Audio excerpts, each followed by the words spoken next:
বলো। ডাল, পেঁয়াজ, আদা বাটা, হুম, তারপর হলুদ, মরিচ, হ্যাঁ, ধনে পাতা, লবণ মিক্স করে তারপরে এটা কি করব আমরা বানাবো। বানাবো। কি পেঁয়াজু বানাবো? পেঁয়াজু পেঁয়াজু বানাবো। আমরা বাসায় গ্যাস থাকে না তো, সেজন্য তাড়াতাড়ি পেঁয়াজু বানাই ফেলতেছি। আচ্ছা। পাশে হচ্ছে ছোলা।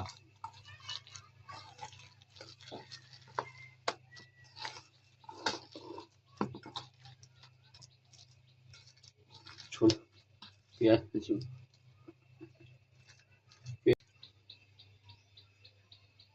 আচ্ছা। এই যে এখন তেলে দিবে। এই তেলে দিয়ে দিলাম। এত তাড়াতাড়ি বানায় কি লাভ? দেখগা বাটা লয়ে বইছে কাটার গুলো। না না, আমি বানাইছে না। কাটার গুলো এখন বানাইছে না, বানাবে আসরের পরে। কই দিয়ে আইছস? আজকে দিয়ে বেশি দিয়ে তাহলে দেখছো তাতে কাটার গুলো দিয়ে দুনিয়ার জিলা লয়ে বইছে। আম্মা কি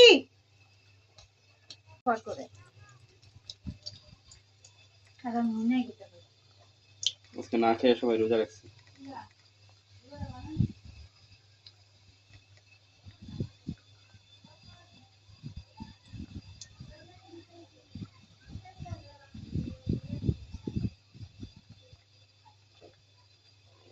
আব্বা আমার বাড়িতে শাক রান্তাম আমি রোজার দিন শাক খাইবো কেন? কুমড়া শাক যে শাকই হোক আপনার করে শাক গাছের খাওয়া থেকে মিষ্টি কুমড়া শাক পাড়ছিলাম, ওগুলা থেকে ইয়া করবে।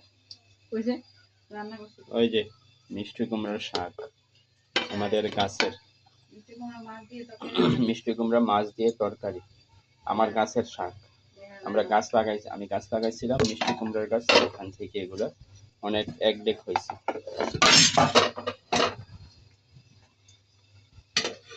রেখে দিলাম।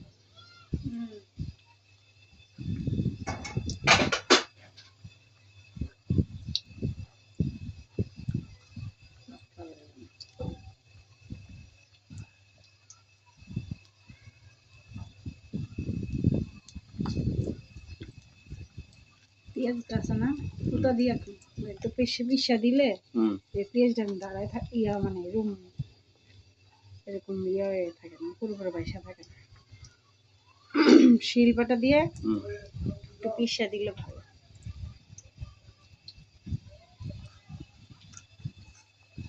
গ্যাস জায়গা এই জন্য তাড়াতাড়ি করতে হচ্ছে। গ্যাস না থাকলে 10 মিনিটেও হয় না। গ্যাস থাকলে